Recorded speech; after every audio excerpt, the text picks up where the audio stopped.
بسم اللہ الرحمن الرحیم۔ السلام علیکم محترم سامعین اور عزیز طلبہ کرام، امید کرتا ہوں کہ آپ تمام احباب خیر و عافیت سے ہوں گے۔ آج کا ہمارا سبق نمبر 86 ہے، جس میں ہم پڑھیں گے المستثنی بغیر و سوا۔ غیر اور سوا کے ذریعے سے جب ہم استثناء کرتے ہیں تو اس مستثنیٰ کا کیا حکم ہے، اعراب کیا ہوگا، جیسا کہ ہم نے سابقہ لیکچر میں پڑھا تھا۔ تو آئیے اسے ہم سمجھ لیتے ہیں۔ بسم اللہ الرحمن الرحیم۔ المستثنی بغیر و سوا، غیر اور سوا کے ذریعے سے جب استثناء ہوگا اس کا حکم کیا ہوگا اعراب کے اعتبار سے، تو آئیے سمجھ لیتے ہیں۔ اتقدت المصابیح، تمام لائٹیں جل گئیں، غیر واحد، ایک کے علاوہ۔ سلمت علی القادمین، میں نے آنے والوں کو سلام کیا، غیر سعید، سوائے سعید کے۔ تو یہاں پر آپ دیکھیں غیر منصوب ہے، دونوں مثالوں میں غیر کیا ہے، منصوب ہے۔ بحث میں ہم سمجھ لیں گے کہ یہ منصوب کیوں ہے، مرفوع کیوں نہیں ہے۔ اور آپ یہ ضرور سمجھیے کہ یہاں پر یہ مثبت جملے ہیں۔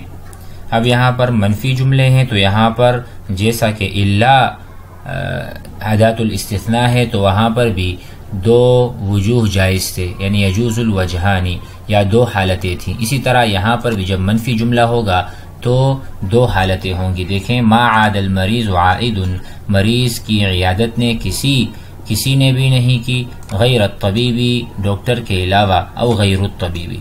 غیر مرفوع ہے، غیر منصوب ہے، تو اس میں دو حالتیں ہیں یا دو جائز ہیں وجہ۔ تو جیسا کہ ہم نے الا میں بھی پڑھا تھا، منفی جملے میں یہ ہوتا ہے۔ اس سے ہم بحث میں سمجھ لیں۔ ما قبلت ید احد، میں نے کسی کا بھی ہاتھ نہیں چوما، غیر والدی، اپنے والد کے علاوہ، او غیری والدی، غیری یہاں پر مجرور ہے، اس کی کیا وجہ ہو سکتی ہے، تو آپ یہاں پر دیکھ ید مضاف ہے، احدن مضاف الیہ مجرور ہے، تو غیری کو ہم نے یہیں سے یعنی مستثنیٰ کیا ہے، تو جو وہاں پر اعراب ہوگا وہیں اعراب یہاں پر بھی ظاہر ہوگا، جیسا کہ ہم نے تابع کہہ کر پچھلے سبق میں سمجھ لیا تھا۔ آگے بڑھتے ہیں۔ یہ بھی منفی جملہ ہے، لا ینال المجد، بزرگی کو یا بڑے مرتبے کو یا عظیم درجے کو نہیں پہنچتا یا کوئی حاصل نہیں کر سکتا، غیر العاملین، سوائے عمل کرنے والے کے یا سوائے محنت کرنے والے کے۔ لم یفترس الذئب، جو بیڑیا تھا اس نے شکار نہیں کیا، غیر شاتن، سوائے بکری کے شکار کے۔ لا تعتمد علی، اعتماد نہ کریں، علی غیر اللہ، اللہ کے سوا کسی پر۔ تو یہاں پر چونکہ مثال میں صرف اور صرف غیرہ کا ذکر ہے، تو جو حکم غیرہ کا ہوگا وہی حکم پھر سوا کا بھی ہوگا۔ آئیے پہلے ہم سمجھ لیتے ہیں ان تین قسم کی مثالوں کو، اس کو یاد رکھیے گا۔ پہلی قسم کی مثال کیا ہے، مثبت جملے ہیں، دوسری قسم کی مثال منفی جملے ہیں، تیسری قسم کی مثال بھی اسی طرح ہے، لیکن اس میں کچھ فرق ہے۔ اور فرق آپ نے جانا تھا کہ یہاں پر مستثنی منہ محذوف ہے، آخری قسم کی مثالوں میں مستثنی منہ محذوف ہے۔ جب وہ محذوف ہے تو مستثنی کا حکم اسی کے اعتبار سے ہوگا۔ البحث، تأمل الاسماء، اسماء پر غور کیجئے، التی بعد کلمۃ غیر، وہ جو غیر کے بعد ہیں، فی الامثلۃ المتقدمہ، تجد آپ پائیں گے کل اسم منہا لیس داخلا فی حکم ما قبلہ، کہ غیرہ کے بعد جو اسم ہے وہ ما قبل اسم کے حکم کے مخالف ہے۔ ولذلک یسمى کل منہا، اسی لیے ہر ایک کو کہا جاتا ہے مستثنی، کہ وہ مستثنی ہے اس حکم سے، اس پر یہ حکم نہیں لگے گا۔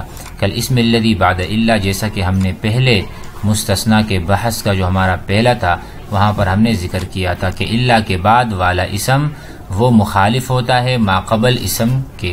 وَإِذَا تَأَمَّلْتَ أَوَاخِرَ هَذِهِ الْأَسْمَاء، اگر آپ اس کے ما قبل اسماء پر غور کریں گے، وجدتها جميعها مجرورة بالإضافة، تو تمام کے تمام اسماء جو ہیں وہ مجرورہ ہیں، اس پر کسرہ ہے اضافت کی وجہ سے۔ جیسا کہ یہاں پر دیکھیں غیر مضاف ہے، واحدن مضاف الیہ، غیر مضاف ہے، سعیدن مضاف الیہ، تو یہ ضروری ہے۔ تو ہم کہیں گے کہ مستثنی یہاں پر مجرور بالاضافت ہے، اسی وجہ سے، وگرنہ اگر یہ نہ ہوتا، غیر نہ ہوتا، یہاں پر الا ہوتا، اتقدت المصابیح الا واحدا، تو تو یہ منصوب ہوتا۔ تو اسی لیے ہم یہاں پر الگ سے بتا رہے ہیں کہ مستثنا جب غیر اور سوا کے ذریعے سے ہم کرتے ہیں تو وہاں پر مستثنا مجرور ہوتا ہے بالاضافہ۔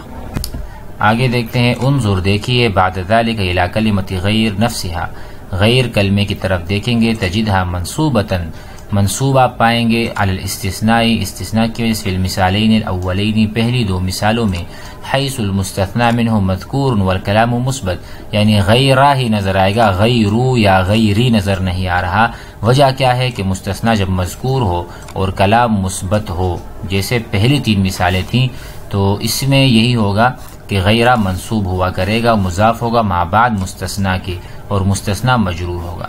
وہ منصوبۃ علی الاستثناء، اور غیرہ یہ منصوب استثناء کی وجہ سے ہوگا، او تابعۃ للمستثنى منہ فی المثالین التالیین حیث المستثنى منہ مذکور او ایضا والکلام منفی۔ تو یہاں پر بتا رہے ہیں اگر کلام غیر منفی یعنی کلام منفی ہو تو اس صورت میں یا تو مستثنى منہ کیا ہوگا، مرفوع ہوگا، منصوب ہوگا، یا وہ مستثنى منہ کے تابع ہوگا۔ ومعربۃ علی حسب ما یقتضیہ موقعها من التراکیب، اور آخری جو تین مثالیں ہیں اس میں کیا ہے کہ جو مستثنى منہ محذوف ہے اور اس کا جو محل اعراب ہے اسی کو دیکھتے ہوئے جب ہم مستثنیٰ غیر اور سوا کے بعد ذکر کریں گے تو اس کا اعراب اس کو بھی دے دیں گے، جیسا کہ ہم نے سابقہ لیکچر میں بھی اس کی تشریح کی تھی۔ فحکمها على هذا كحکم الاسم الذي بعد الا في اعرابه، تو اس کا حکم یعنی غیر و سوا کا حکم کس طرح ہوگا؟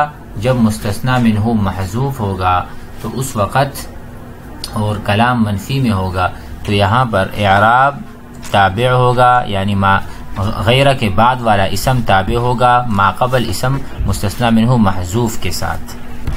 وکل ما قیل، اور وہ جو تمام چیزیں بیان ہو چکی ہیں سابقہ لیکچر میں یعنی یا اسی میں، فی غیر، غیر کے حکم، یقال فی مثلہ فی سوا کذالک، یعنی غیرہ کا حکم، سوا کا حکم، غیرہ کا حکم ہے جو ہم نے ابھی پڑھا تھا، کیونکہ مثالیں ہم نے ساری غیرہ کی دی ہیں، سوا کی مثال تو دی نہیں، تو اب غیرہ کی جگہ سوا بھی لگا سکتے ہیں، تو دونوں کا حکم ایک ہی ہے۔ فہما متماثلان، دونوں ہم مثل ہیں، فی المعنی والاعراب، معنی کے اعتبار سے بھی اور اعراب کے اعتبار سے بھی۔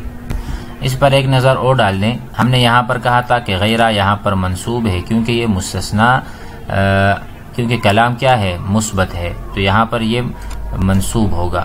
اچھا، جب کلام منفی ہے تو اس میں دو چیزیں ہیں، ما عاد المریض عائد غیر الطبیب، تو یہ مستثنیٰ منصوب ہوتا ہے عام طور پر۔ غیر کیوں مرفوع ہے؟ کیونکہ یہاں پر عائد مرفوع ہے، تو مستثنیٰ تابع ہے مستثنیٰ منہ کا اعراب، کیونکہ کلام منفی ہے، تو اس سے ہم فارغ ہو گئے۔ یہاں پر آ جائیں، لا ینال المجد، یہاں پر چونکہ اصل میں مستثنیٰ منہ محذوف ہے، جیسے الا میں ہم نے پڑھا تھا لا ینال احد المجد، غیر کیوں مرفوع ہے؟ اس کی وجہ یہ ہے کہ یہاں پر جو احد محذوف ہے مستثنیٰ منہ، وہ اس کا محل اعراب رفع ہے، تو اس لیے یہاں بھی رفع آئے گا۔ یہاں دیکھیں لم یفترس الذئب، ہم لم یفترس الذئب احدا یہاں پر ابھی منصوب ہے، مستثنیٰ منہ محذوف ہے، تو احدن سے غیر لیا گیا ہے، غیر، تو غیر تابع ہے احدن کا فی الاعراب۔ لا تعتمد، اعتماد نہ کریں، علی احدن، کسی پر، غیر اللہ، تو احدن یہاں پر مستثنیٰ منہ محذوف ہے، غیر اللہ اس سے تابع ہے، اس سے نکلا ہے مستثنیٰ، تو اس کا اعراب اسی کا۔ تو یہ تمام چیزیں بحث میں ذکر ہو چکی ہیں جو میں نے خلاصتاً دوبارہ بھی ذکر کر دی۔ اب اس قاعدے کو سمجھ لیں، یستثنیٰ بغیر و سوا، غیر اور سوا کے ذریعے سے مستثنیٰ کرتے ہیں کلام میں، فیجر الاسم الذی بعدہما بالاضافہ، تو غیر اور سوا کے بعد جو اسم آئے گا وہ مضاف الیہ ہوگا یعنی مجرور ہوگا۔ ویثبت لہما من انواع الاعراب، اور اعراب کے اعتبار سے ان کے لیے ثابت ہوگا ما ثبت الاسم الذی بعد الا، جیسا کہ الا کے بعد ثابت ہوا تھا کہ کبھی وہ منصوب ہوگا مثبت کلام میں، یا وہ منصوب ہوگا کیونکہ وہ مستثنیٰ ہے، اور یا وہ تابع ہوگا کیونکہ مستثنیٰ منہ کے اعراب کو دیکھتے ہوئے۔ امید ہے کہ سبق سمجھ میں آ گیا ہوگا، ان کے لیے آپ ضرور پریکٹس کریں، اس طرح سے مثالیں ضرور بنائیں۔ والسلام علیکم۔